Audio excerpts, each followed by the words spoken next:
আজকে যে গুরুত্বপূর্ণ আলোচ্য বিষয় দেওয়া হয়েছে, আলোচ্য বিষয় চলন্ত ধর্ম বনাম চূড়ান্ত ধর্ম। বলেন তো আলোচ্য বিষয় কি? চলন্ত ধর্ম বনাম চূড়ান্ত ধর্ম। আলোচ্য বিষয়টি স্বাভাবিক আলোচ্য বিষয়ের চাইতে একটু ভিন্নতর। এক হচ্ছে চলন্ত ধর্ম, একটা হচ্ছে চূড়ান্ত ধর্ম। আসলে আমরা কোনটাকে চলন্ত ধর্ম বলছি, কোনটাকে চূড়ান্ত ধর্ম বলছি? চলন্ত ধর্ম আমরা ওটাকে বলছি যে ধর্মের নামে মানুষ যেসব কর্মগুলো করছে, বা ধর্মের নামে আধ্যাত্মিকতার নামে যে বিশ্বাসী হচ্ছে মানুষ, যার কথা কোরআনুল করিম বা হাদিসে নেই, কিন্তু মানুষ এগুলোকে ধর্ম মনে করে এবং ধর্ম মনে করছে, নেকির কাজ মনে করছে, করেই যারা বিশ্বাস করেই এই ধর্মটাকে পালন করছে, এটাকে বলছি চলন্ত ধর্ম। তবে চূড়ান্ত ধর্ম কোনটি?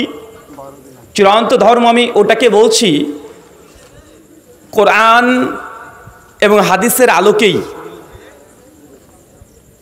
সমাজে কি আমল প্রচলিত আছে অথবা নেই, এটার দিকে ভ্রুক্ষেপ না করে কোরআনুল করিম এবং হাদিসে মুবারাকার মধ্যে যেভাবে যে আমলের কথা উল্লেখ করা হয়েছে, কোনো রকম দ্বিধা, কোনো রকম প্রশ্নের ঊর্ধ্বে গিয়ে নির্দ্বিধায় আমরা সেটাকে গ্রহণ করে আমল করব, এটা হচ্ছে চূড়ান্ত ধর্ম। চলেন কোরআনুল করিমে আপনাদের শ্রোতাদের উদ্দেশ্যে আল্লাহ সুবহানাহু ওয়া তাআলা কিছু কথা বলেছেন। আলোচনা শ্রবণের উদ্দেশ্যে বা প্রাথমিক পর্যায়ে আপনাদের মাইন্ডটাকে খোলা রাখতে হবে। মাইন্ড যদি লক হয়ে যায়, মানে সমাজে যেটা চলছে এটাই করব, কি কোরআনে আছে কি হাদিসে আছে দেখার দরকার নেই, এমন যদি মাইন্ডকে লক করে ফেলে দেন, তাহলে কখনোই সত্য হেদায়েত পেতে পারেন না।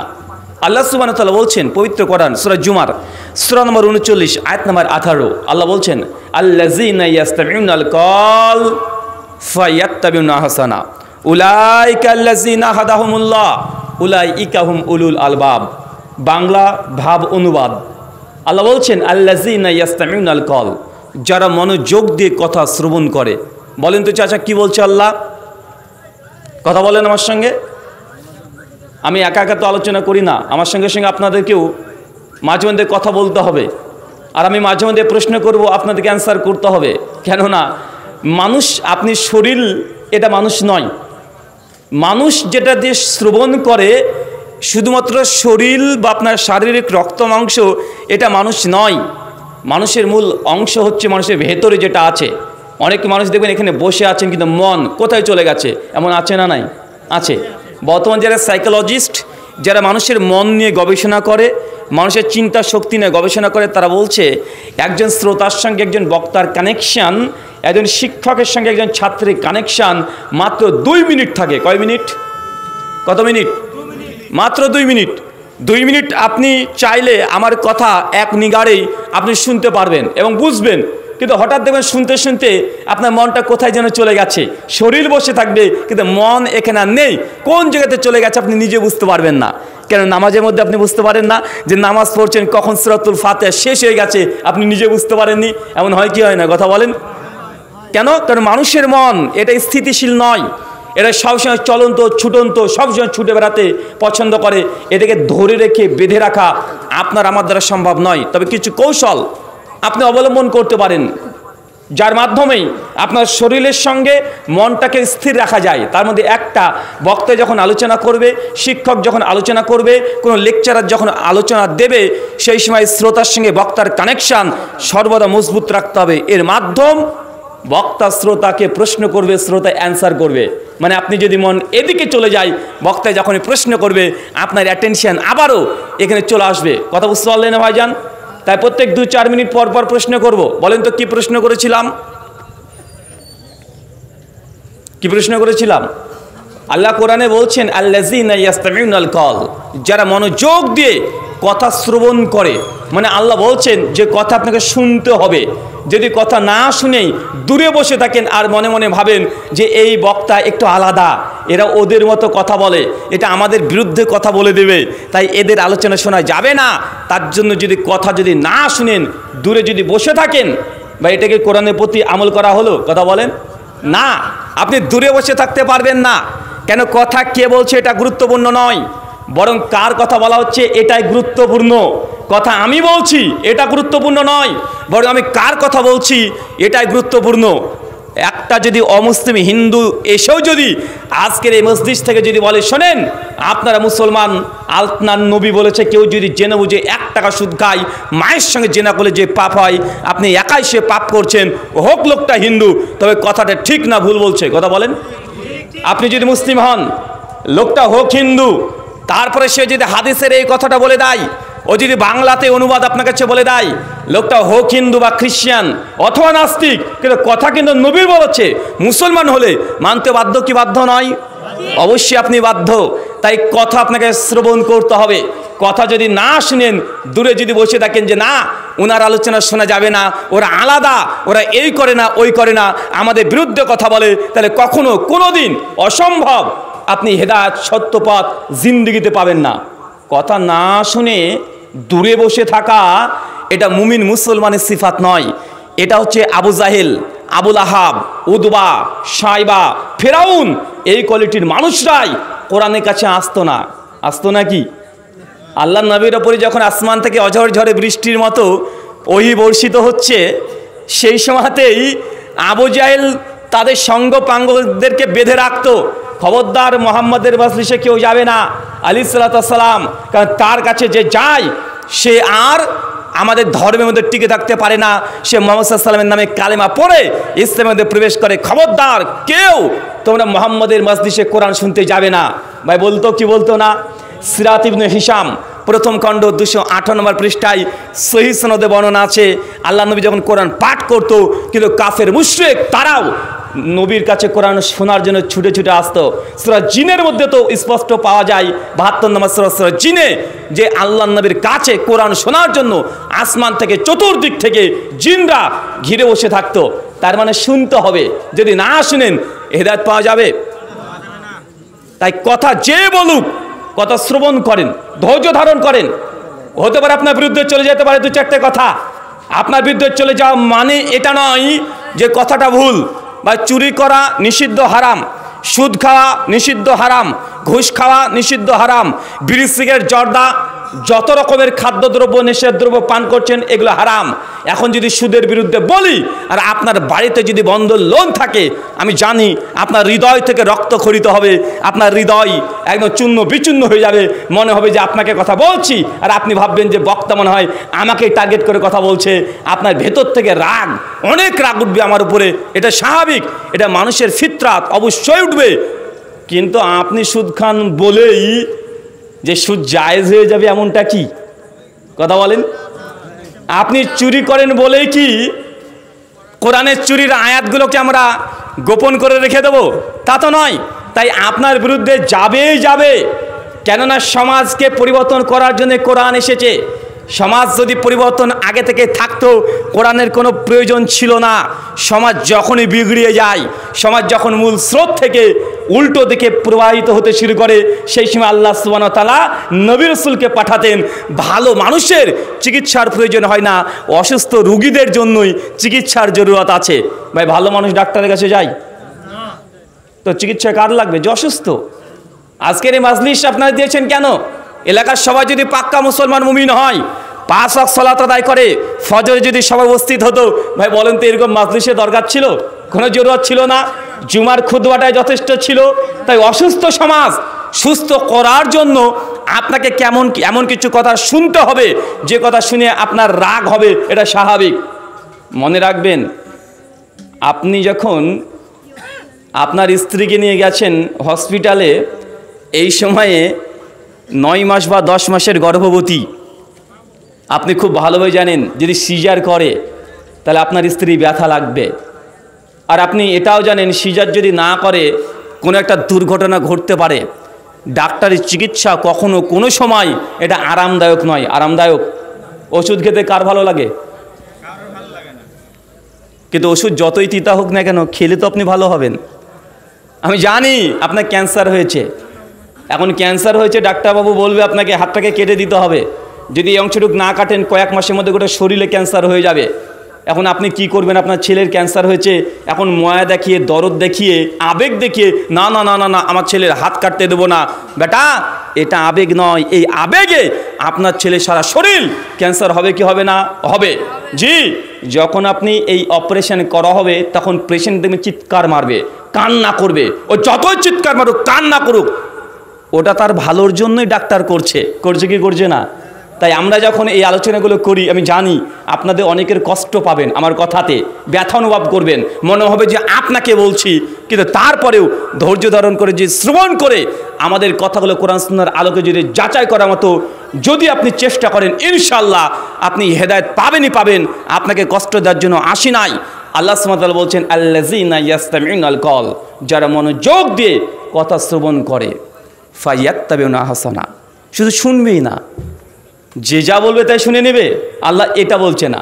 শোনার পরে ফায়াত্তাবিউনা আহসানা, আনুগত্য করবে, অনুসরণ করবে, গ্রহণ করে নেবে সবচেয়ে উত্তম উত্তম কথাগুলোকে। আজকে আমার কাছ থেকে অনেক কথা শুনবেন, শায়েখ আলোচনা করেছে, আমার পূর্বে আলোচক আলোচনা করেছে, বক্তার প্রত্যেক কথা মানতে হবে এমনটা নয়। আল্লাহ এখানে শর্ত বেঁধে দিয়েছে। কি শর্ত? আহসানা, বক্তার কাছ থেকে উত্তম দামি দামি কথাগুলোকে শুধুমাত্র গ্রহণ করবে, বাকি কথাগুলোকে গ্রহণ করার দরকার নেই। মানে আমার সব কথা মানা যাবে না। কোন কথা মানতে হবে? উত্তম কথা। এখন উত্তম কথা কোনটা? আমি একটা সুর দিয়ে গজল বলবো, আপনাকে ভালো লাগবে, একদম খুব মজা করে বলবো, এটা আপনার কাছে উত্তম মনে হলে এটা উত্তম নয়। আমি যদি কবিতা বলি আপনার কাছে ভালো লাগতে পারে, তবে এটা উত্তম কথা নয়। উত্তম কথা কোনটা? এটা আল্লাহ নবী হাদিসে বলে গেছেন। সহিহ মুসলিম হাদিস নাম্বার 850, আল্লাহ নবী বলছেন, ফাইন্না খায়রাল হাদিসি কিতাবুল্লাহ, সব চাইতে দুনিয়াতে উত্তম যদি কোনো কথা হয়ে থাকে, কিতাব আল্লাহ, আল্লাহর কিতাব। আল্লাহর কিতাবে যা আছে সবগুলো উত্তম, সবগুলো ভালো। যদি আপনার বিরুদ্ধে চলে যায়, তারপরে কোরআনের কথা, এটা উত্তম কথা। কথা বুঝতে পারছেন? উত্তম কথা কোনটা? বক্তার কথা না কোরআনের কথা? কোরআনের কথা। এটা আপনার বিরুদ্ধে গেলে উত্তম, আপনার পক্ষে থাকলে উত্তম। আপনি যে দিক থেকে মনে করেন না কেন, কোরআনের কথা এটা উত্তম কথা। খায়রাল হাদি হাদি মুহাম্মদ সাল্লাল্লাহু আলাইহি ওয়াসাল্লাম। এরপরে দুনিয়াতে সবচেয়ে দামি কথা, উত্তম কথা, সেটা মুহাম্মদ সাল্লাল্লাহু আলাইহি ওয়াসাল্লামের কথা। মানে হাদিস যেটা সহিহ প্রমাণিত হয়ে গেছে, এই কথা সবচেয়ে উত্তম কথা। তার মানে চাচা কি বুঝলাম? আজকের আলোচনা হবে যে আলোচনা, প্রথম আপনাকে শ্রবণ করতে হবে। শোনার পরে বক্তার সব কথা মানা যাবে না, বক্তার ভালো কথাগুলোকে মানতে হবে। ভালো কথা কি? আমার নিজের ব্যাখ্যা বিশ্লেষণ নয়। ভালো কথা ওটাই, যতটুকু আমি কোরআন থেকে কথা বলবো, যতটুকু হাদিস থেকে কথা বলবো, এটা উত্তম কথা। এর বাইরে যে কথাগুলো হবে, এটা উত্তম হতেও পারে, আবার উত্তম নাও হতে পারে, সন্দেহ থাকতে পারে। পারে কি পারে না? আল্লাহ তারপরে সিদ্ধান্ত জানিয়ে দিচ্ছেন, উলাইকাল্লাযিনা হাদাহুমুল্লাহ উলাইকা হুম উলুল আলবাব, যাদের মধ্যে এই গুণ, এই বৈশিষ্ট্য, এই সিফাত পাওয়া যাবে, আমি আল্লাহ মূলত তাদেরকে হেদায়েত দিয়ে থাকি। মানে আল্লাহ যাকে তাকে হেদায়েত দেন না। আল্লাহ যাকে তাকে হেদায়েত দেন? কথা বলেন, আল্লাহ যাকে তাকে হেদায়েত দেবেন? আচ্ছা, আল্লাহর কাছে হেদায়েতের কি অভাব আছে? আল্লাহ চাইলে আবু জাহেলকে হেদায়েত দিতে পারতেন না? আবু লাহাবকে দিতে পারতেন না? উদবা, সাইবা, ফিরাউনকে আল্লাহ হেদায়েত দিতে পারেন না বা পারতেন না? মোদী সরকারকে আল্লাহ হেদায়েত দিতে পারেন না? যোগীকে দিতে পারেন না? অমিত শাহকে দিতে পারে না? কিন্তু দিচ্ছেন না কেন? কারণ প্রথমকার দুটো শর্ত তারা পূরণ করেনি। এক, যে তারা কোরআনের কথা শুনতেই চায় না, সবসময় কোরআনের বিরুদ্ধাচরণ করতে চায়। যে শুনতেই চায় না, আল্লাহর কি ঠেকা পড়ে গেছে যে আল্লাহ তাকে এসে হেদায়েত দিয়ে দিবে? কথা বলেন। তার জন্য হেদায়েত যদি পেতে চান, সত্য যদি পেতে চান, সফল কাম যদি হতে চান, জান্নাত যদি যেতে চান, শুনবেন। শোনার পরে যেটা উত্তম জিনিস, কোরআন হাদিসের কথা আপনার বিরুদ্ধে গেলেও সেই কথাগুলোকে মেনে নিতে হবে। এমন যদি হৃদয় থাকে, আজকের বক্তব্য থেকে আপনি উপকার পেতে পারেন। আর যদি মনে করেন যে না না, সমাজে যা চলছে তাই করব, কেন হুজুর কি বলছে আমার দেখার দরকার নেই, বাপ দাদার আমল থেকে এই আমলটা করছি, এই আমলই চলবে, কোরআন হাদিস কি আছে দেখার দরকার নেই, তাহলে বিপদ। এটা হচ্ছে এক শ্রেণী মানুষের কথা আল্লাহ বলছেন। 2 সূরাতুল বাকারা সূরা নম্বর 2 আয়াত নম্বর 170, সূরা মাইদা সূরা নম্বর 5 আয়াত নম্বর 104। বিভিন্ন জায়গাতে আল্লাহ সুবহানাহু ওয়া তাআলা কোরআনে একটা আয়াত অবতীর্ণ করেছে আর এক শ্রেণীর শ্রোতাদের কথা, মানে আপনাদের কথা, আমাদের কথা। কি বলছে আল্লাহ? ওয়া ইযা কিলা লাহুম তাআলাউ মানজালাল্লাহ ওয়া ইলা রাসূল ক্বালু হাসবুনা মা যাদনা আলাইহি আবাআনা। বাংলা যদি মানে করা হয় মনে হবে যে এই কোরআনের আয়াতটা আজকে আপনাদের গ্রামে অবতীর্ণ হয়েছে। আল্লাহ বলছেন ওয়াইজা কিলা লাহুম, হে নবী আপনি যখন সমাজের কিছু মানুষকে ডাকবেন তাদেরকে বলবেন আসো এইদিকে এসো, তাআলাও আসো এইদিকে আসো। কোন দিকে? আনজালাল্লাহ, কোরআনের দিকে আসো। ওয়াইলা রসুল, রসুল জান এসেছে তার দিকে এসো। কিছু সংখ্যক মানুষকে দেখবেন তখন তারা চিৎকার দিয়ে এই কথা বলবে ক্বালু হাসবুনা মা যাদনা আলাইহি আবাআনা। রাখো তোমার কোরআন হাদিসের কথা। আরে আমার বাপ দাদাকে যেই পথ আমি পেয়েছি, বাপ দাদাকে যে রাস্তায় পেয়েছি, বাপ দাদাকে যে আমল করতে দেখেছি, হাসবুনা আমার জন্য তো ওটাই যথেষ্ট।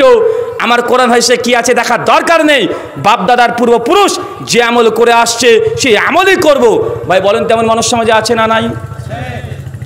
এই মানুষের অভাব, এই মানুষের অভাব নেই, বরং এই মানুষ সংখ্যাতে তারা সংখ্যাগরিষ্ঠ।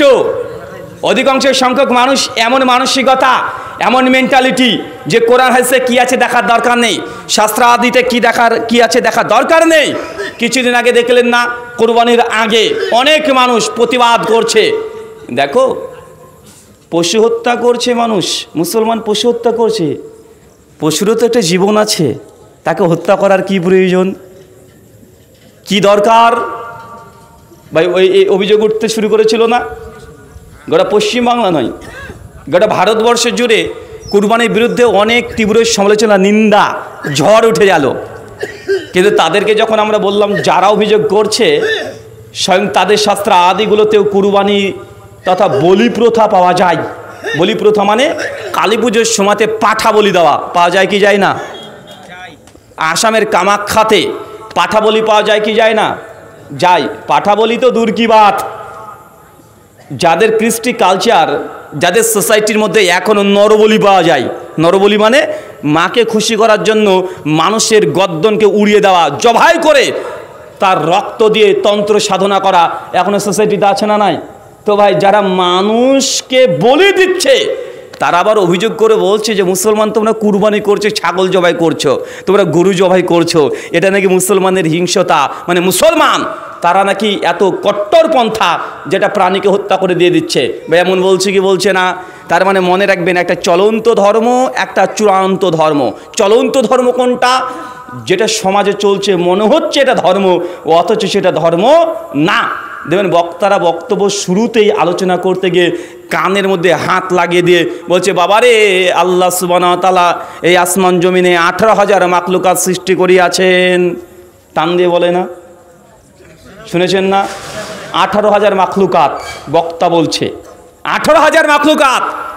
অথচ সূরাতুল নাহল 16 আয়াত নম্বর 18, সূরাতুল ফাতিহা রব্বুল আলামিন এই আয়াতে তাফসীর করতে গিয়ে ইমাজ উদ্দিন ইবনে কাসির রাহিমাহুল্লাহ, তাফসীর ইবনে কাসির আলোচনা করছেন যে আল্লাহ সুবহানাহু ওয়া তাআলা আসমান আর জমিনে কত কোটি যে মাখলুকাত সৃষ্টি করেছেন, মানুষ আর জিন জাতি যদি গণনা করতে শুরু করে দেয় আল্লাহর মাখলুকাত তার নিয়ামত গুণে শেষ করতে পারবে না। আল্লাহর দাবি আল্লাহ সৃষ্টি জগতে কত মাখলুকাত সৃষ্টি করেছে এর হিসাব নেই। হুজুর বলছে 18,000। কোনটা মানবেন? যারা জীববিদ্যা নিয়ে পড়াশোনা করেছেন আর যদি পড়াশোনা নাও করেন, ডিসকভারি একটা চ্যানেল আছে না, ন্যাশনাল জিওগ্রাফি একটা চ্যানেল আছে না, তারা বলছে সামুদ্রিক প্রাণী মানে সামুদ্রিক মাছ বিজ্ঞানীরা কমপক্ষে 9,000 প্রজাতির পেয়েছে। কত হাজার? 9,000 প্রজাতি শুধু পানির তলে মাছই পাওয়া যায়। 1,67,000 প্রাণীর অস্তিত্ব বিজ্ঞানীরা পেয়ে গেছে, কিন্তু হুজুর বলছে 18,000। এখন কোনটা মানবেন? কোনটা মানবেন? কোরআন বলছে আল্লাহর মাখলুকাত গুণে শেষ করা যায় না, আল্লাহ নিয়ামতকে গুণে শেষ করতে পারবেন না। কত মাখলুকাত আছে, কত নিয়ামত দিয়ে আল্লাহ এগুলো সৃষ্টি জগৎকে আল্লাহ রচনা করেছেন, তৈরি করেছেন। এই নিয়ামত গণনা করা যায় না, অসম্ভব। Crore crore, million, billion, trillion এরকম মাখলুকাত থাকতে পারে, কিন্তু বক্তা সুর দিয়ে বলছে 18,000 মাখলুকাত। এখন কোনটা চলন্ত ধর্ম, কোনটা চূড়ান্ত ধর্ম বুঝতে পারছেন? চলন্ত ধর্ম হুজুরের মুখের কথা 18,000 মাখলুকাত, আর চূড়ান্ত ধর্ম আল্লাহর মাখলুকাত গুণে শেষ করা যাবে না। শুধু যে ধর্মের মধ্যে এমনটা আছে এমনটা নয়। আচ্ছা, আপনাদের এলাকাতে অমুসলিমরা আছে না? কাউকে আমি কষ্ট দেওয়ার জন্য না, জাস্ট আপনি আপনার লজিক, আপনার রেশনালিটি আপনার যুক্তিবিদ্যা দিয়ে আপনি একটু চিন্তা করলে বুঝতে পারবেন। আচ্ছা চাচা, আপনার তো ক্ষেত খামারে বেশ ভালোই চলাচল করেন, আছে না? ক্ষেত খামার, মাঠঘাট আছেন আপনাদের। একটা গরু দেখবেন যখন মাঠে চড়ে, সেই সময়তে একটা সাপ আসে, সাপ এসে সেই গাভীটা, সে গরুটার দুধ খেয়ে পালিয়ে যায়। সাপটার নাম কি গো? হ্যাঁ চাচা, ও ডারহাস। বাহ, নামও চমৎকার নাম। ডারহাস সাপ এসে মাঠ থেকে আপনার গরুর দুধ খেয়ে পালিয়ে চলে যাচ্ছে, তাই না? আচ্ছা, যারা মাধ্যমিক পাশ করেছেন, বায়োলজি নিয়ে পড়াশোনা করেছেন, আচ্ছা বলেন তো, সাপ কখনো দুধ খেতে পারে? হ্যাঁ, সাপ দুধ খেতে পারে? আরে সাপ দুধ খেতেই পারে না। এখন যদি মনে করেন হুজুর আপনি কি বলছেন, ভাই এখন আধুনিক যুগ, AI, আগে তো ছিল গুগল, এখন গুগল ব্যাকডেটেড, এখন চলে এসছে কি AI। এখন যদি AI হাফেজাহুল্লাহ, মানে তাকে আমি হাফেজাহুল্লাহ এই জন্য বলছি যেন আল্লাহ তাকে হেফাজত করে, এর থেকে যেন কল্যাণকরী কিছু জিনিসই পাই। এখনই ChatGPT-কে এখনই প্রশ্ন করেন, সেকেন্ডে উত্তর দিয়ে দিবে। শুধু জাস্ট ChatGPT-কে প্রশ্ন করেন যে সাপ কি দুধ খায়, দেখেন উইথ রেফারেন্স সহকারে আপনাকে তথ্য দিয়ে দিবে সাপ দুধ খেতে পারে না। কেন? দুধ খাওয়ার পরে ও হজম করতে হলে যে ল্যাকটোজেন প্রয়োজন হয়, যে এনজাইমের প্রয়োজন হয়, সাপের শরীরে সে এনজাইম নাই। তাই জোর করেও সাপকে যদি দুধ খাওয়িয়ে দেন, ওই সাপ 3 থেকে 5 ঘন্টার মধ্যে ও চিটপটাং হয়ে মরে পড়ে থাকবে। কিন্তু চাচা, ওই যে সমাজে প্রচলিত আছে যে আপনার গরুর দুধ নাকি সাপে খেয়ে নিয়েছে, সাপ তো দুধ খেতেই পারে না। তাহলে গুজরাটের বড় বড় মন্দিরে, মনসা মন্দিরে অনেক ভক্তবিন্দুরা আসে আর দুধ দিয়ে যায়, আর সেই দুধ নাকি সাপে এসে খেয়ে যায়। প্রত্যেক দিন কুইন্টাল কুইন্টাল দুধ ভারতবর্ষের বিভিন্ন মন্দিরে দান করা হচ্ছে কি হচ্ছে না? 2018 সালে 21শে ফেব্রুয়ারি টাইমস নাও একটা নিউজ করেছিল, তারা দেখাচ্ছিল যে এই মন্দিরগুলোতে যে এত দুধ দিচ্ছে, আর বিজ্ঞান সায়েন্স দ্বারা প্রমাণিত সাপ দুধ পান করতে পারে না। তো বেশ কিছু বিজ্ঞান মনস্ক ব্যক্তি যারা আছে হিন্দুদের মধ্যে, কোনো মুসলমানের মধ্যে নয়, তাদের মধ্যেই, তারা তখন তদন্ত গবেষণা করতে শুরু করেছে। তো এত দুধ যাচ্ছে কোথায়? প্রতিদিন কুইন্টাল কুইন্টাল দুধ যায় কোথায়? পরবর্তী সময় চেক আপ করতে গিয়ে দেখছে আসলে যেইখানে দুধ পাত্রে ঢালছে, মানুষের ঢেলে ঢেলে দিচ্ছে, তার নিচ দিয়ে একটা পাইপ করা হয়েছে, মন্দিরের পিছনে চলে যাচ্ছে, বড় বড় ড্রাম লোড হচ্ছে, ওই দুধগুলো আবার ট্রাকে করে বিক্রি করে দিচ্ছে, মানে টাকা পয়সা রোজগার চলছে। কেন? সাপ তো দুধ খেতে পারে না। তাহলে আপনি বলে হুজুর সিনেমাতে দেখেছি যে ওই যে সাপে কামড়িয়েছে, এক বাটি দুধ দিয়েছে, এসে সাপ খেয়ে চলে গেছে, দেখতে পান যে চাচা সিনেমাতে অনেক কিছুই দেখা যায়, মানুষ এভাবে হাত তুললে ওনাকে সাপ হয়ে যায়। বলেন তো কোথাকার ইতিহাসে হ্যাঁ মানুষ নাকি সাপ হয়ে যায়? মানে এগুলোকে মানুষ বিশ্বাস করে, আছে না? নাই কথা বলেন। সাপকে নিয়ে অনেক মানুষের জন্য ভয় আছে, আর যেখানে ভয় সেখানে বেশি বেশি বেশি বেশি মানুষের মধ্যে কুসংস্কার আছে। তখনই ভয় থাকলেই মানুষের মধ্যে কুসংস্কার প্রবেশ করে। দেখবেন সাপ উড়িয়ে আসে, এসে বিন বাজায়, আর সাপ নাকি ফস ফস করে। আচ্ছা বলতে সাপ কি শুনতে পাই? হ্যাঁ, সাপের কানই নাই, ও শুনতেই পায় না। তাহলে হুজুর ফস ফস করছে কেন? ও দেখতে পাচ্ছে যে তার সামনে একটা কিছু নড়ছে, ও আইডিয়া করে ছবল মারার চেষ্টা করছে, আত্মরক্ষা করার চেষ্টা করছে। দুনিয়ার মধ্যে সবচেয়ে ভীত প্রাণী যদি কেউ হয় সেটা স্নেক, সাপ। কিন্তু সাপ নাকি তাকে বিন বাজিয়ে তাকে গান শোনাচ্ছে, আর সাপ নাকি ঘর থেকে বেরিয়ে আসছে। মানে আমাদের সমাজে প্রচলিত চলন্ত ধর্ম, এটা অনেক জায়গাতে পাওয়া যায়। আচ্ছা আর একটা বলি, এটা তো হিন্দুইজমের মধ্যে পাওয়া যাচ্ছে, আপনিও হাসছেন, তাই তো পাগল নাকি ওরা, তাই ভাবছেন, তাই না?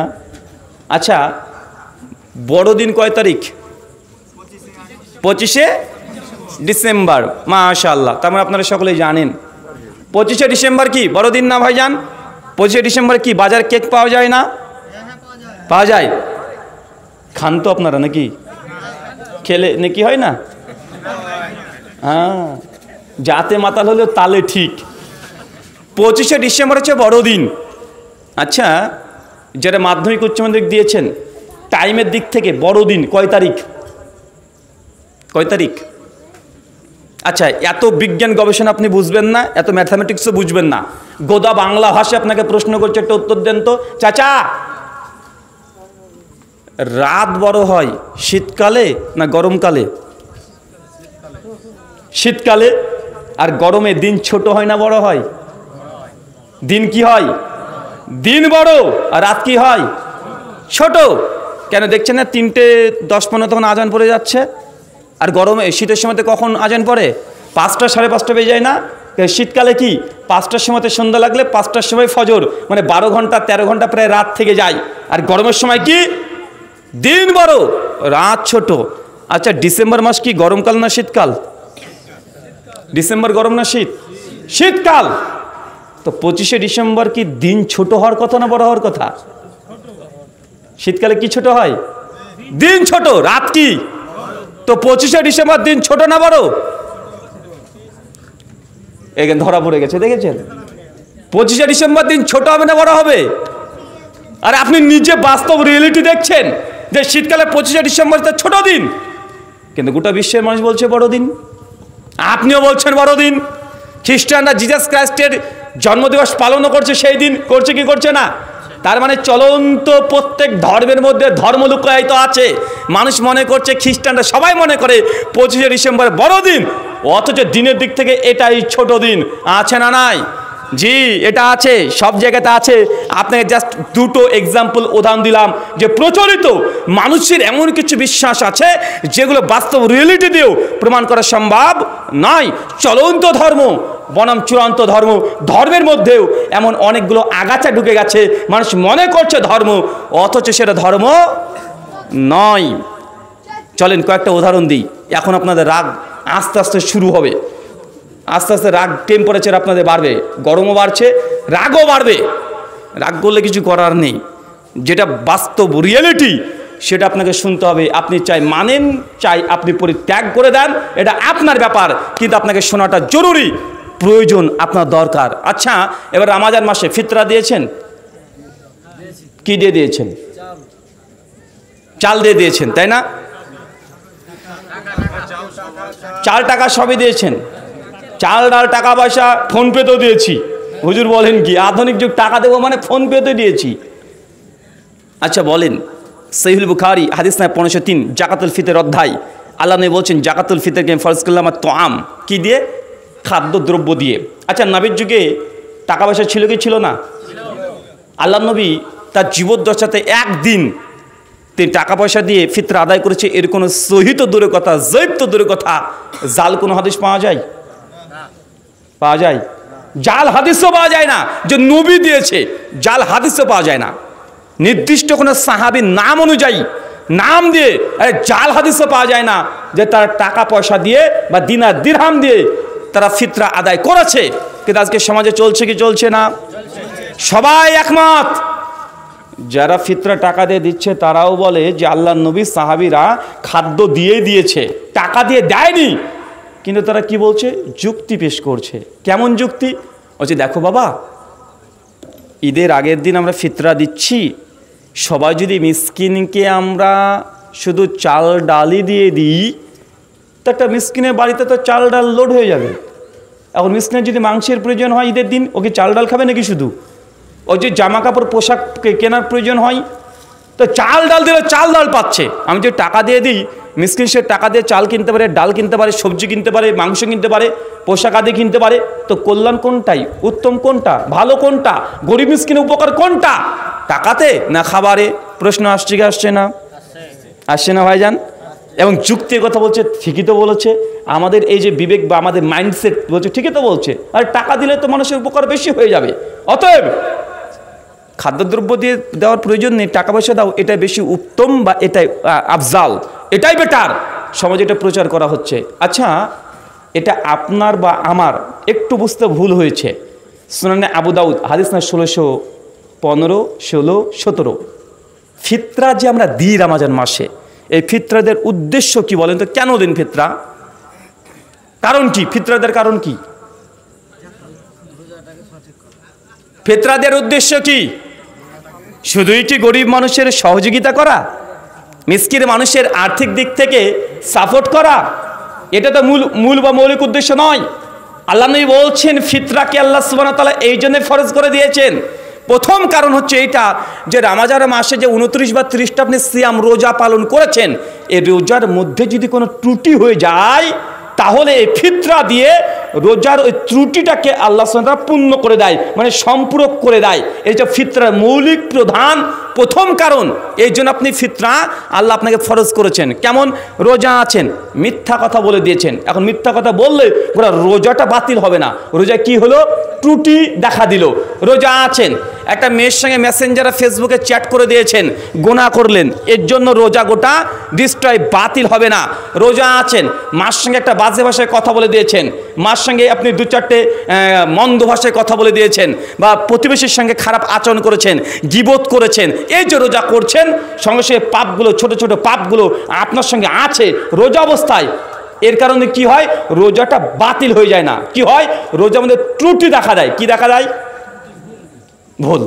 এখন এই কারণেই আল্লাহর নবী করলেন কি, আল্লাহর পক্ষ থেকে ওহীর মাধ্যমে তিনি এই ফিতরাকে তিনি ফরজ করলেন উম্মতের জন্য, যে তোমরা যে রোজাতে ত্রুটি হয়েছে তোমাদের, এই ত্রুটিটা পূর্ণ করবে। এখন এই ফিতরা কিন্তু আমরা করে নিলাম কি না, গরিব মানুষের উপকার।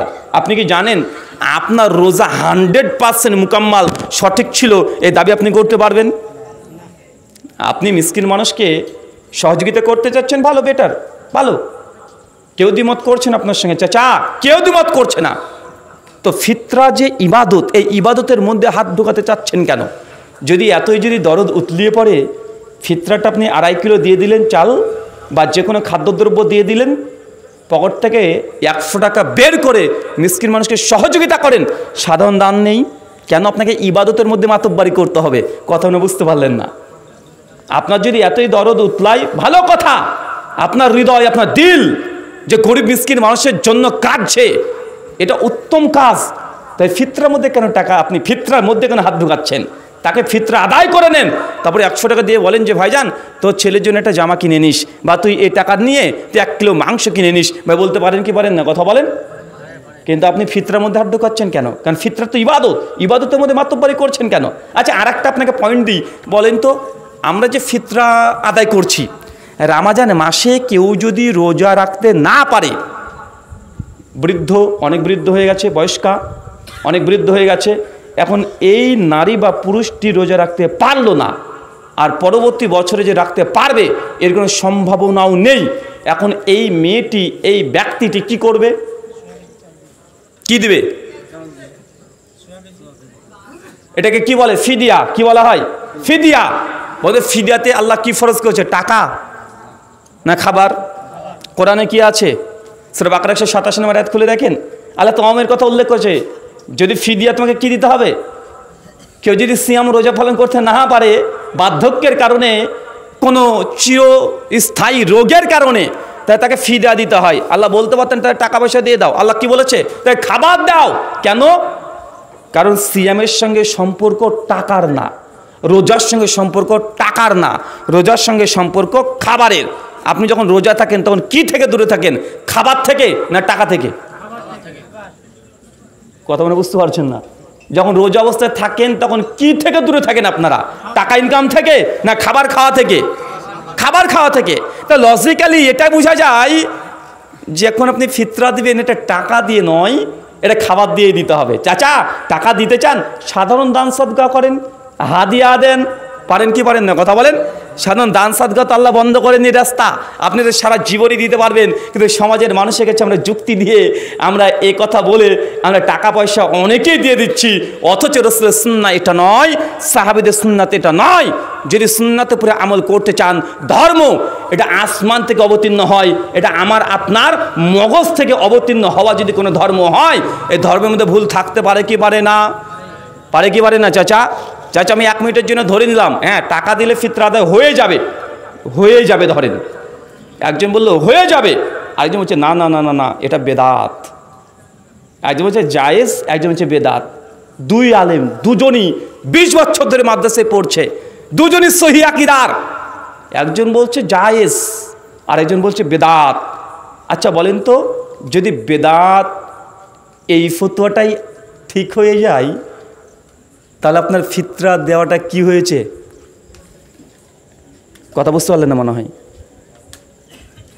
একজন ব্যক্তি খাদ্যদ্রব্য দিয়ে ফিতরা দিচ্ছে, এর ফিতরা যে হয়ে যাবে কোনো সন্দেহ আছে? 1% আছে?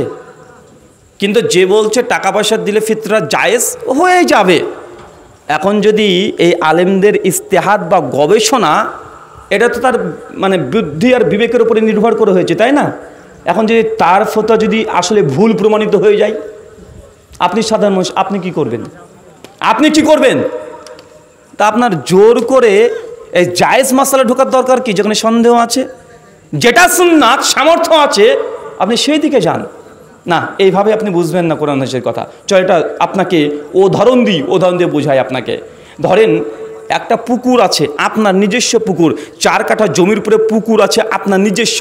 ওই পুকুরে মাছ ফেলেছেন, 4 মাস পর মাছ আপনি তুলতে গিয়েছেন, বাপ বেটা দুজন একসঙ্গে পুকুরে নেমেছেন, একদম সকাল থেকে মাছ তুলে চলে যাচ্ছেন, অনেক মাছ হয়েছে, 12 থেকে 13 ড্রাম মাছ লোড হয়ে গেছে। মাগরিবের আজান দিচ্ছে, আর সেই আপনার পুকুরের মাছও সব ফিনিশ, শেষ হয়ে গেছে। আপনি উঠে চলে আসছেন, আর যখনই আসতে গিয়েছেন ওই পুকুরের গায়ে একটা গর্ত আছে, গর্তে কি যেন একটা নড়ে উঠেছে, আর আপনি তাকে বোঝায় একটা মাছ থেকে গেল। এখন আপনি মাছ ধরার জন্য ওই পুকুরের গর্তের মধ্যে হাত ঢুকাতে গিয়েছেন, আর উপর থেকে আপনার ছেলে বলছে, আব্বা খবরদার, ওটা হাত দিও না, ওটা মাছ না, ওটা সাপ। বলেন আপনি কি করবেন? আপনি মনে করলেন মাছ, ছেলে মনে করলেন সাপ, আপনি কি করবেন? এখন মাছ মনে করে কি সাপের কামড় খেয়ে মরবেন? আর 12 ড্রাম যে মাছ আপনি তুলেছেন, এটাকে আপনি কি করবেন? আপনার বুদ্ধি কি বলে? মাছ মনে করে কি সাপ ধরবেন? না আপনি বুদ্ধিমানের মতো বলবে, আরে বাবা এত মাছ পেয়ে গেছি, একটা মাছ না সাপ, ওই টেনশনে যাওয়ার দরকার নেই, একটা মাছ থাক, আগে জানলে পালাই। কোনটা করবেন? কোনটা করবেন? হ্যাঁ, এই দুনিয়াবি বিষয় আপনি খুব ভালো বোঝেন চাচা। যেমন 12 ড্রাম তো মাছ তুলে নিয়েছি, একটা মাছ না সাপ, ওই টেনশনে যাওয়ার দরকার নেই, সন্দেহের মধ্যে যাওয়ার দরকার নেই। আমি তাই একটা মাছ থাকবে, থাক, লস হয় একটা হোক, 12 ড্রাম যেন আমার ভাসে না যায়, আমি যেন জানে মরে না যায়। আপনি দুর্বল গতিতে পুকুর থেকে লাফ দিয়ে আপনি পালে চলে আসবেন। চাচা শরীরটাকে এইভাবে বুঝেন। যখন একজন হুজুর বলছে জায়েজ, জায়েজ মানে হুজুরের গবেষণা, এটা কি হুজুরের গবেষণা। আর একজন একই মাসালে বলছে এটা বেদাত। যদি বেদাত হয় পাপের কাজ করছেন, তা আপনি সন্দেহে কেন যাবেন? যেখানে সুন্নাত প্রেজেন্ট আছে, কথা বুঝতে পারলেন না মনে হয়। তাই আপনাদের আম জনসাধারণ আপনার একটা কথাই শুধু বলেন, আরে তোমরা হুজুররাই তো ঠিক নেই, এক হুজুর এক এক রকমের কথা বলে, এ হুজুর এটা জায়েজ বলে তো ওটা না জায়েজ বলে, এটা না জায়েজ বলে তো ওটা জায়েজ বলে, আমরা সাধারণ মানুষ আমরা কি করব? আপনারা করবেন ওইটা যেখানে কোনো সন্দেহ নেই। মাছ মনে করে সাপ ধরে, মানে সাপের কামড় খাওয়ার দরকার নেই। আপনি বলবেন হুজুরকে হুজুর বলেন, জায়েজ টায়েজ দরকার নেই, সুন্নাত কোনটা সেটা বলেন, নবী কেমার করেছে কোনটা সেটা বলেন, সাহাবীরা কোনটা করেছেন সেটা বলেন। যদি করে ঠিক আছে আপনি করবেন, আর যদি না করে দরকার নেই। কথাকে বুঝতে পারলেন? কথাকে বোঝা গেল? বলেন তো, নেকি করা কি গুরুত্বপূর্ণ, না গুনাহ থেকে বাঁচাটা বেশি গুরুত্বপূর্ণ? কোনটা বেশি গুরুত্বপূর্ণ? নেকির কাজ করা না গুনাহ থেকে বাঁচা? ইসলামী অস্ত্র হচ্ছে এইটা, নেকি হোক চাই না হোক, গুনাহ যেন তোমার আমলে না থাকে। কথা বুঝলেন না মনে হয়? মানে নেকি একটা কম হয় এটা ভালো, কিন্তু আপনার আমলে গুনাহ যেন যুক্ত না হয়ে যায়। তাই অধিক পরিমাণে আমল করলে জান্নাত পেয়ে যাবেন, কোরআন হাদিসে এমন কোনো কথা পাওয়া যায় না। সূরা মুলক 67 আয়াত 2 আল্লাহ সুবহানাহু ওয়া তাআলা বলছেন পরিষ্কারভাবে, আল্লাযী খালাকাল মাউতা ওয়াল হায়াতা লিয়াবলুয়াকুম আইয়ুকুম আহসানু আমালা। আমি মানুষের জীবন এবং মৃত্যুকে সৃষ্টি করেছি, আমি আল্লাহ তাদেরকে পরীক্ষা করতে চাই তারা কর্মে কে উত্তম, আহসানু আমালা, উত্তম আমল করে। কি আমল চাচা? কি আমল? উত্তম আমল করে। আল্লাহ এই কথা বলছে না কে বেশি বেশি আমল করে, আল্লাহ দেখতে চান উত্তম আমল, বেশি বেশি আমল নয়। কিন্তু সমাজে মনে করছে না বেশি বেশি আমল। আমাদের সমাজে দেখবেন অন্য ভাইয়েরা আছে একদম 27 রমজানের দিনে একদম গুসল টুসল করে মসজিদে চলে যায়, লাইট সজ্জা হয়, রান্না বান্না হয়, আর নামাজের পাল্লাপাল্লি দেয়, ঝড়ের গতিতে নামাজ পড়ছে। ভোরবেলা তো বলছে, কিরে কত রাকাত নামাজ পড়েছিস? মানে লাইলাতুল কদরের 27 রমজান একদিন জাগবে তারা। যে বলছে কত রাকাত পড়েছিস? বলছে আমি 87 রাকাত পড়েছি। 87? আমি বাবা হয়তো পারিনি, আমি 60 রাকাত পড়েছি। পাল্লাপাল্লি দেয় কি দেয় না? কথা বলেন। পাল্লাপাল্লি দিচ্ছে ঝড়ের গতিতে। আমাদের আহলে হাদিসকে অনেকে বলে এরা নামাজ চোর, বলে কি বলে না? কথা বলেন। আমাদেরকে নামাজ চোর বলে না কেন? বলছে 20 রাকাত তারাবিকে কমিয়ে 8 রাকাত করে দিয়েছে। এরা নফল নামাজ পড়তেই চায় না, বলেন আমাদেরকে নামাজ চোর। এখন বলেন তো আমরা কি নামাজ চোর? আমরা বলছি যে ভাই আমরা সুন্নাত যা আমরা তাই আমল করব। কোন মাযহাবে কোন ইমামে কি ফতোয়া দিয়েছে আমরা এগুলোকে গুরুত্ব দিই না। তাই কেউ যদি আমাদেরকে নামাজ চোরও যদি বলে কোনো যায় আসে, কথা বলেন। ওরা বলছে আমরা 3 রাকাত বেতের পড়ি, দেখো এরা 1 রাকাত বেতের পড়ে, এরা নামাজ চোর। ওরা বলছে দেখো আমরা জুমার দিনে 24 রাকাত নামাজ পড়ি। আরে আহলে হাদিসরা 2 রাকাত নামাজ পড়ে বসে পড়ে, তারপরে ইমামের সঙ্গে 2 রাকাত পড়ে, তারপরে 4 রাকাত পড়ে, দিয়ে পালিয়ে চলে যায় মসজিদ থেকে। ভাই এমন অভিযোগ করে কি করে না, কথা বলেন। তাদের অভিযোগ তারা যতই করুক, আমরা আহলে হাদিসরা যদি গায়ে লাগিয়ে নিই, লাগানো যাবে, কথা বলেন। আমাদের তো দাবি একটাই যে কোরআন হাদিসে নবী নাই, নবী করেনি, আমরা করব না। মাতাকুম রাসূলু ফাখুযুহু ওয়া মা নাহাকুম আনহু ফান্তাহু।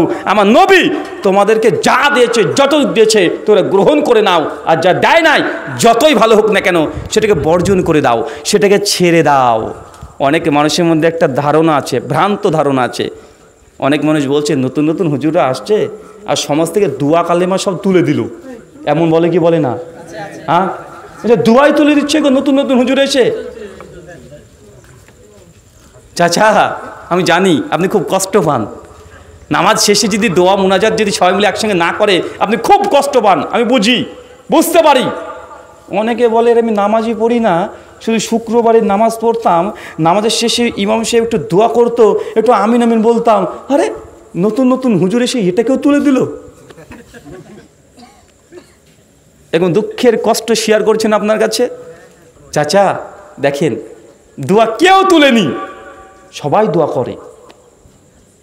যাদেরকে দেখছেন যে নামাজ শেষে মুনাজাত করছে না, দোয়া করছে না, আসলে ওরা দোয়া করছে, তবে বসে বসে দোয়া জিকির আজকার একা একা তারা করছে না।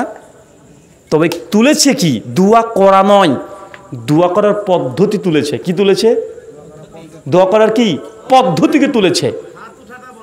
হ্যাঁ, এই তো বুঝে নিয়েছে। এবার হাত ওঠাটাকেও আমরা বন্ধ করিনি রে বাবা, ওটা যথাস্থানেই আছে। এখন মানুষের মধ্যে একটা ধারণা, আরে দোয়া করব, হাত যদি না তুলি তো দোয়া হলো? কেমন দোয়া রে ভাই, এ কে চিজে দোয়া করলাম হাত তুললাম না? আরে দোয়ার আদবই তো হাত তোলা, হাত না তুলে দোয়া হয় কি হবে? চাচা এটা হচ্ছে করোনা ভাইরাস। এটা কি বলেন তো? এটা করোনা ভাইরাস।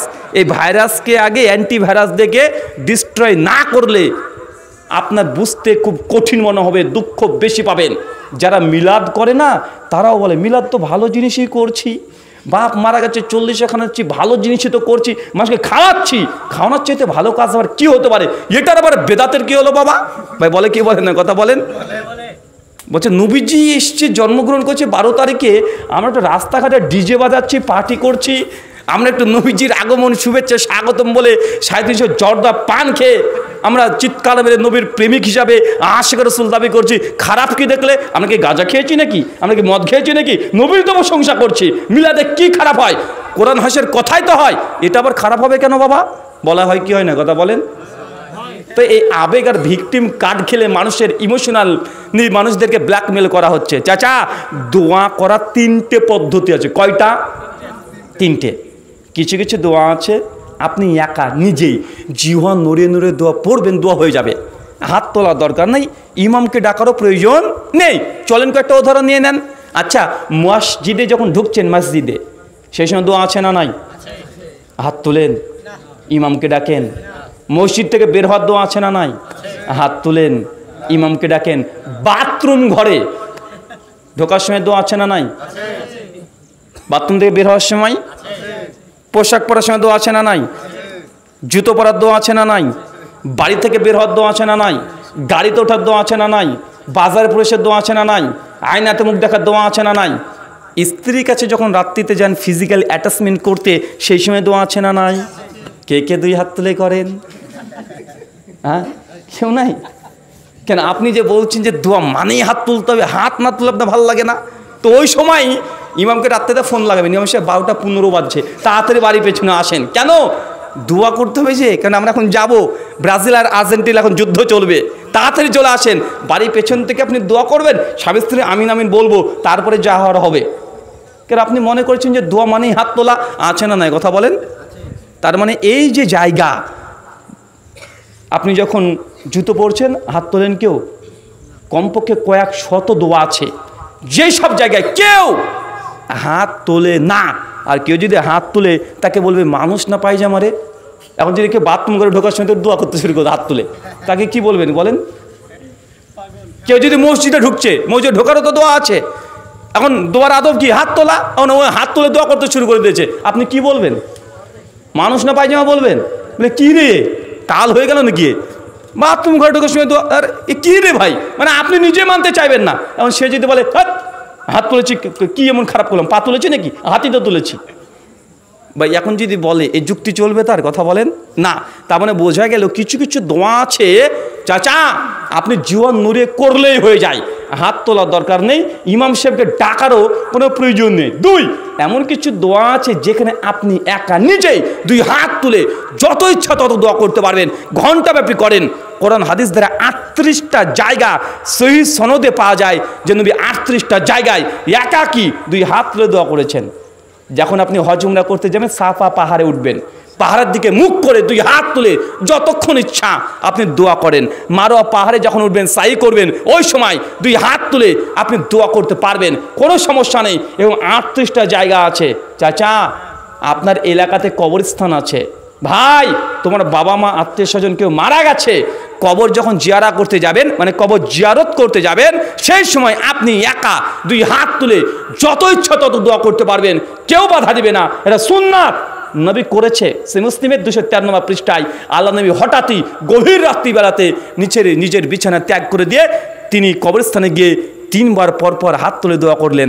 আম্মা যেন আয়েশা রাদিয়াল্লাহু আনহা তিনি ঘরের মধ্যে নবীকে পেলেন না, তিনি ভাবলেন মনে অন্য কোনো স্ত্রী ঘরে গিয়েছে। পিছু পিছু আস্তে আস্তে দেখছে যে আল্লাহর নবী মসজিদ আল বাকিতে গিয়ে কবরস্থানে গিয়ে তিনি হাত তুলে দোয়া করছেন, নিজের চোখ দিয়ে পানি ঝরছে। আম্মা যান দূর থেকে দেখছেন, এই দেখেন নবীজি কবরস্থানে এসে দুই হাত তুলে দোয়া করলো। অতএব এখন সবাই মিলে জানাজা করার পরে আমরা দুই হাত তুলে দোয়া করব, তাই প্রমাণিত হলো। তাই নাকি? এটা কিসের দোয়া? জানাজার পরের দোয়া প্রমাণিত হলো না কবর জিয়ারতের? আল্লাহ নবী কি ওই রাত্রিতে কোনো নতুন কোনো লাশের জানাজা পড়িয়েছিল? না, পুরাতন কবরস্থানে তিনি গিয়েছেন, গিয়ে কবরবাসীদের জন্য দুই হাত তুলে দোয়া করেছে। চাচা আপনি আজকেও পারবেন, কবরস্থানে যান। কেন আপনি যান না? অবশ্যই আপনার বাপ মারা গেছে, মা মারা গেছে, আপনি যাবেন, দায়িত্ব আপনার। দোয়ার অপেক্ষায় তারা বসে আছে, কখন আমার সন্তান, কখন আমার ছেলে, কখন আমার মেয়ে আমার জন্য একটু দোয়া করবে, মাগফিরাতের দোয়া করবে, আল্লাহর কাছে ক্ষমা চাইবে। এর জন্য কবরবাসীরা হাহাকার করে। তবে চাচা এই জন্য হুজুরকে ভাড়া করে নিয়ে যেতে হবে না, হুজুরকে কাদো কাদো কণ্ঠে কি যে বলবে ওই জন্য তাকে ভাড়া করার দরকার নেই। ওই জন্য আপনি যথেষ্ট, আপনি সন্তান, আপনার দোয়াটাই আল্লাহ গ্রহণ করবে। মানে কবর জিয়ারত করতে গিয়ে জামাতবদ্ধ নয়, একা একা দুই হাত তুলে দোয়া করা প্রমাণিত। রাগ করছেন নাকি? হাত তুলতে নিষেধ করলাম চাচা, খুব রাগ হচ্ছে না? যার সময় গাড়ি দেখছি তুই হুজুর দ্বারা, তুই গাড়ি নিয়ে যা, তোর গাড়িতে যদি ঢেল না মারি তা আমার নাম তুই পাল্টে দিস। মানে এর আগে আলোচনা করছিলাম, এই যে আলোচনা করতে গিয়ে বলছে খুব বকছিস দাঁড়া, তুই রাস্তাতে যা, তোর গাড়িতে ঢিল মারবো। সত্যি ঢিল মেরে দিয়েছে। মানে এমন মানুষের সমাজে পাওয়া যায়, আছে না নাই? আপনাকে কষ্ট দেওয়ার জন্য না, আপনি বুঝেন, আপনি হাত তুলে দোয়া করছেন, করেন। আপনি করলে আমার কি যে আসে? আমার বাপের 5 বিঘা জমি 10 বিঘা হয়ে যাবে নাকি? আর আপনি যদি বাদ দেন আমার কি লাভ হবে? আমার 10 বিঘা জমি 20 বিঘা হবে নাকি? কিছুই হবে না। আমার লাভও হবে না, কোনো লোকসানও হবে না। আপনি করছেন, করতে থাকেন। তবে শরীয়ত আপনি জেনে রাখেন, জবাবদিহিতা আমার কাছে নয়, সেই আল্লাহ যিনি এই শরীয়ত দিয়েছে তার কাছে জবাবদিহিতা করতে হবে। কলিল হাক্কু মির রাব্বিকুম ফামান শাআ ফালা ইউমিন, বলো হক সত্য এসেছে আল্লাহর পক্ষ থেকে, যার ইচ্ছা গ্রহণ করবে, যার ইচ্ছা বর্জন করে দিবে। ফাযাক্কির ইন্নামা আনতা মুযাক্কির লাস্তা লাম্বি মুসাইতির। হে নবী, আপনার তো কাজ মানুষের কাছে সত্য কথা প্রচার করে দেওয়া, জোর করার জন্য আপনাকে প্রেরণ করি নাই। সূরা গাশিয়া 88 আয়াত নম্বর 20 এবং 21, আমাদের কাজ সত্য কথাগুলো মানুষের কাছে প্রচার করে দেওয়া। তবে কি হুজুর সবাই মিলে দুই হাত তুলে দোয়া নেই? চাচা এটাও আছে, 3টে জায়গাতে কোরআন সুন্নাহ থেকে পাওয়া যায়। তবে এক এলাকাতে বৃষ্টি হচ্ছে না, একদম প্রচুর রোদ, উত্তপ্ত রোদ, মাঠের জমি ফালা ফালা হয়ে ফেটে গেছে, ছাগল গরু এরা তৃষ্ণার্থ অবস্থায় ছুটে বেড়াচ্ছে, গাছের পাতা শুকিয়ে যাচ্ছে, পুড়ে পুড়ে যাচ্ছে। এখন যা টেম্পারেচার দেখছেন না, এই সলাতের জন্য ইস্তিসকা সলাত আল্লাহ নবী স্বয়ং তিনি পড়েছেন। সহিহ বুখারী 1009, 10, 11, 12 পরপর 4টে হাদিস আছে। আল্লাহ নবীও পড়েছেন, আব্দুল ইবনে আব্বাস পরবর্তী সময় তিনি পড়িয়েছেন সাহাবীদেরকে নিয়ে। সেই সময়তে 2 রাকাত নামাজ পড়ার পরে 2 হাত তুলে তারা সলাতে দোয়া করেছে। তার মানে ইস্তিসকা সলাতে জামাতবদ্ধভাবে 2 হাত তুলে দোয়া করা জায়েজ নয়, এটা সুন্নাত। এটা কি কথা বলেন? সুন্নাত। এখন যারা জামাতবদ্ধ দোয়ার দলিল দিচ্ছে তারা এই হাদিসকে দলিল বানিয়ে বলছে অতএব নামাজ শেষও করা যাবে। যদি জানা ওই সালাতে করা যায় তাহলে এই সালাতে কেন করা যাবে না? ভাই বলছে কি বলছে না কথা বলেন? দলিল নিচ্ছে কথাকার বৃষ্টি প্রার্থনার যে নামাজ ওইখানে। তো ভাইজান, বৃষ্টি প্রার্থনার যে নামাজ যখন পড়েন দোয়াটা কিভাবে করতে হয়? এইভাবে না এইভাবে? কিভাবে? উল্টো হবে না? তাহলে এটাই যদি দলিল হয় তো ফরজ নামাজের পরে যারা মোনাজাত নিয়ে পাগল হয়ে গেছে তাকে এইভাবে না এইভাবে করতে হবে। যখন ইস্তিসকা সালাত আদায় করছেন পোশাক কি ঠিকভাবে পড়েন না উল্টোভাবে পড়তে হয়? কীভাবে পড়তে হয়?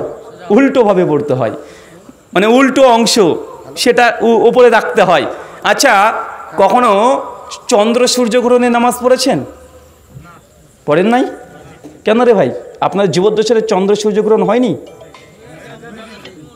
হলে অন্ততপক্ষে একবার পড়ে নেবেন জীবনে। এখানকার অত্র অঞ্চলে ইমাম সাহেব যিনি আছেন অবশ্যই এই সালাত যখন চন্দ্র এবং সূর্যগ্রহণ যখন আসবে তখন এই সালাত একবার আদায় করে নেবেন। বলেন তো চন্দ্র সূর্যগ্রহণের নামাজে রুকু কয়টা হয়? রুকু কয়টা হয়? 2টা হয়।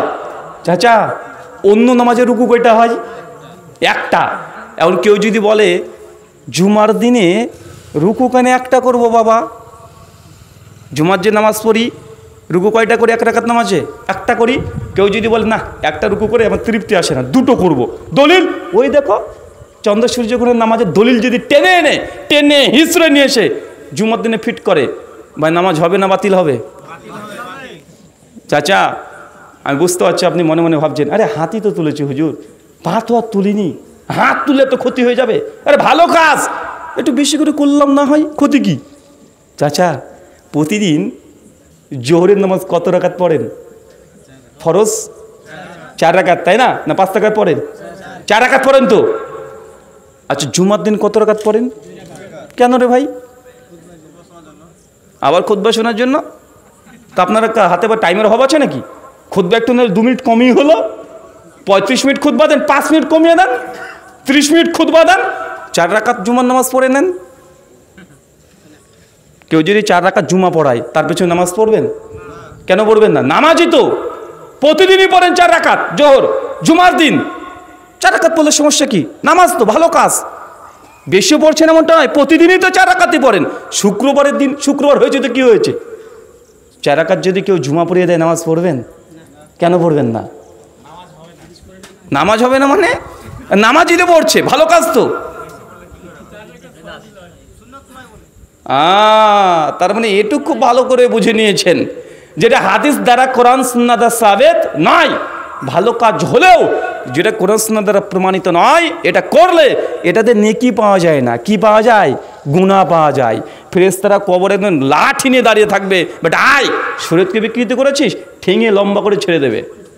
আপনি যে আবেগ দেখাচ্ছেন না, আরে নেই তো কি হয়েছে, ভালো কাজ করলে কী হবে? কর, কোনো সমস্যা নাই। বলছে শরীয়ত আপনার বাবার বাড়ি থেকে নিয়ে এসেছেন, শরীয়ত আসমান থেকে অবতীর্ণ হয়। আল্লাহ সুবহানাহু ওয়া তাআলা আমাদেরকে কোরআনুল কারীম এবং হাদিসে মুবারাকা থেকে যে আমলগুলো সাবেত প্রমাণ আছে সেই আমলগুলো করার তুমি তৌফিক দান করে চলে পড়ি আমিন। আমাদের মধ্যে যত রকমের সামাজিক কুসংস্কার, আমাদের মনের ইমোশনাল যে দুর্বলতা, আল্লাহ সেগুলো কাটিয়ে দিয়ে তোমার নবী সুন্নাতের ওপরে আমল করা তুমি তৌফিক দান করো, সেটা পড়ি আমিন। আমাদের মধ্যে যে অসুস্থ আছে আল্লাহ সুবহানাহু ওয়া তাআলা তুমি আর শাফি, তুমি সুস্থতা দানকারী, আমাদের প্রত্যেককে তুমি সুস্থতা দান করো, সেগুলো পড়ি আমিন। আমাদের মধ্যে যারা মৃত্যুবরণ করেছে আল্লাহ, তারা যদি শিরক না করে মৃত্যুবরণ করে তুমি ক্ষমা করে জান্নাতুল ফেরদৌস দান করো, সেটা পড়ি আমিন। কি হুজুর, আপনার কাছে আমার একটি গুরুত্বপূর্ণ প্রশ্ন। প্রশ্নটা হচ্ছে, আমাদের গ্রামে যে মুসলিমরা সুন্নাতে খাতনা দেওয়া হচ্ছে, সেটাকে উদ্দেশ্য করে যে খানা দেওয়া হচ্ছে, এটা কতটা জায়েজ কাজ, এটা বিষয়ে বুঝিয়ে বলবেন। সালাফ থেকে ইখতিলাফ পাওয়া যায়। ইমাম বুখারী রাহিমাহুল্লাহ আদাবুল মুফরাদের মধ্যে একটা হাদিস নিয়ে এসেছেন খতনার খানা প্রসঙ্গে। জাবের বিন আবদুল্লাহ রাদিয়াল্লাহু আনহু তার পরিবারের কোনো একজনের দিয়েছিলেন। শেখ আলবানী সনদকে যায়িফ বলেছেন, তবে শেখ শুআইব আরনাউত সনদ হাসান বলেছেন। তবে হ্যাঁ, ইমাম আহমদ ইবনে হাম্বল রাহিমাহুল্লাহ, ইমাম শাফিঈ, ইমাম মালিক, ইবনু ওমর থেকে সহিহ সনদে পাওয়া যায়, কেউ যদি খতনার যদি কোনো অনুষ্ঠান করে এটা বেদাত নয়। সালাফ থেকে পাওয়া যায়, তবে এটা সুন্নাতও নয়, জাস্ট একটা জায়েজ খাবারের অনুষ্ঠান। এটা কি বলেন তো? এটা কি? জাস্ট জায়েজ খাবারের অনুষ্ঠান।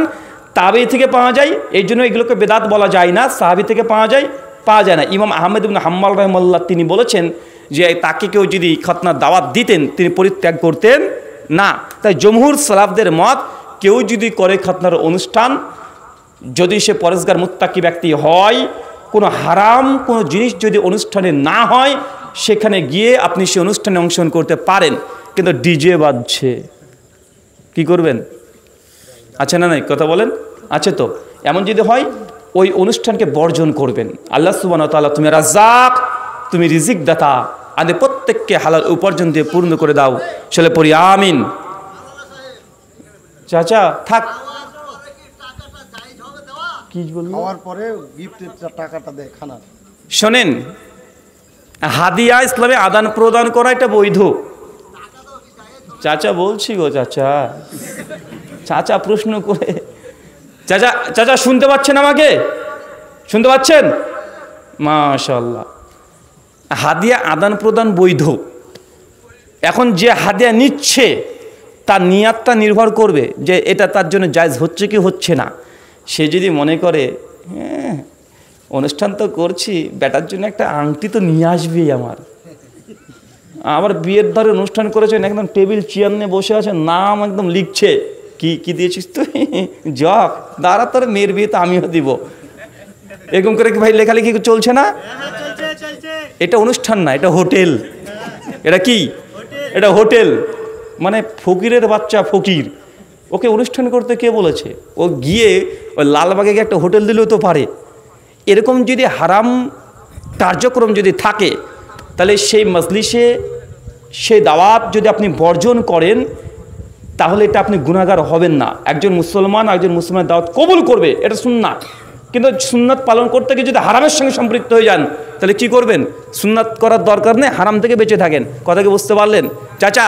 তাই গিফট যেটা আপনি দিচ্ছেন, হাদিয়া দিচ্ছেন, দেওয়াটা জায়েজ, কিন্তু যে নিচ্ছে তার নিয়াত কি, ওর নিয়াতের উপরে নির্ভর করবে। আর যদি সমাজে না অনুষ্ঠান করলে দিতে হয় বলে কিছু নেই। আপনার সামর্থ্য আছে দেবেন, সামর্থ্য নাই দেবেন না। কিন্তু যদি পাওয়ার হকদার মনে করেন, তাহলে ওই ব্যক্তির খবর আছে। ওয়ামা আলাইনা ইল্লাল বালাগ। সুবহানাকাল্লাহুম্মা ওয়া বিহামদিক ওয়া আশহাদু আল্লা ইলাহা ইল্লা আনতা আস্তাগফিরুকা ওয়া আতুবু ইলাইক। আসসালামু আলাইকুম ওয়া রাহমাতুল্লাহি ওয়া বারাকাতুহু।